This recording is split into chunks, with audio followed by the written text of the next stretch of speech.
Hello అండి, అందరికీ నమస్తే. ఇవి మామూలుగా షుగర్ ఉన్నవాళ్ళు చాలా తేలిగ్గా తీసుకునే మంచి ఆరోగ్యకరమైన బ్రేక్ఫాస్ట్. ఇది అంటే మనం ఏవైనా ఫ్రూట్స్ తీసుకోవచ్చు.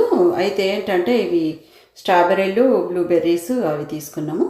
ఇంకే ఫ్రూట్స్ అయినా పెట్టుకోవచ్చు. ఇవి పాలు కాచాక కొంచెం అంటే వేడెక్కాక ఇవి ఓట్స్ వేసుకోవాలి. ఈ ఓట్స్ పెద్ద పెద్ద ప్యాకెట్లో కాకుండా చిన్న ప్యాకెట్లో వచ్చినాయి. ఈ మనకు అంటే ఇద్దరికి సరిపోయేంత చేసుకోవాలనుకున్నప్పుడు ఒక ప్యాకెట్ వేస్తే సరిపోతుంది. ఇవి అలా కలుపుతూ ఉండాలి. ఇదన్నమాట ఇలాంటి ప్యాకెట్లు. ఎమపుల్ బ్రౌన్ షుగర్ అని ఉంది కదా, ఇన్స్టెంట్ ఓట్ మిల్ ఇలాంటి కవర్లలో వస్తాయి. చక్కగా ఇద్దరికి సరిపోతుంది. బ్రేక్ఫాస్ట్కి చేసుకోవచ్చు. ఎలాంటి షుగర్ ఉన్న వాళ్ళు కూడా ఇలాంటివి చేసి తింటే ఇంకా పొద్దున మనకు ఎలాంటి సమస్యలు ఉండవు. అంటే ఏం తినాలా అని ఆలోచించే బదులు ఇలాంటి ఫ్రూట్స్తో చేసుకుంటే ఓట్స్తో చక్కగా తింటే బ్రేక్ఫాస్ట్ అయిపోతుంది మంచిగా. మరి మేము ఇలాగే మా వదినమ్మ చేసింది.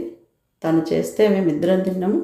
కాసేపు వేడెక్కాక అవి చక్కగా ఉడికిపోతాయి, చిక్కబడిపోతాయి. కొంచెం చల్లారి మనం తినేటప్పటికి చిక్కబడిపోతుంది. అలాగా చేసుకొని తినవచ్చు.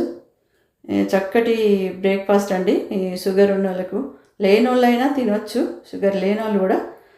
ఎందుకంటే మంచి మంచి ఆహారం అన్నట్టు ఇది. ఇలాగా మరి మీకు నచ్చితే వీడియో చక్కగా ఒక లైక్ చేయండి. ఇలా చిక్కబడిపోతుంది, చక్కగా కడుపులో నిండుగా అయిపోతుంది, అంటే కడుపు నిండుతుంది. నాకైతే చాలా ఇష్టం ఓట్స్తో ఇలా ఫ్రూట్స్తో చేసుకోవడం. నాకు చాలా నచ్చుతుంది. నాకు నచ్చిన బ్రేక్ఫాస్ట్. సరేనండి, మీకు నచ్చితే లైక్ చేయండి. థ్యాంక్ యూ అండి. Thank you so much.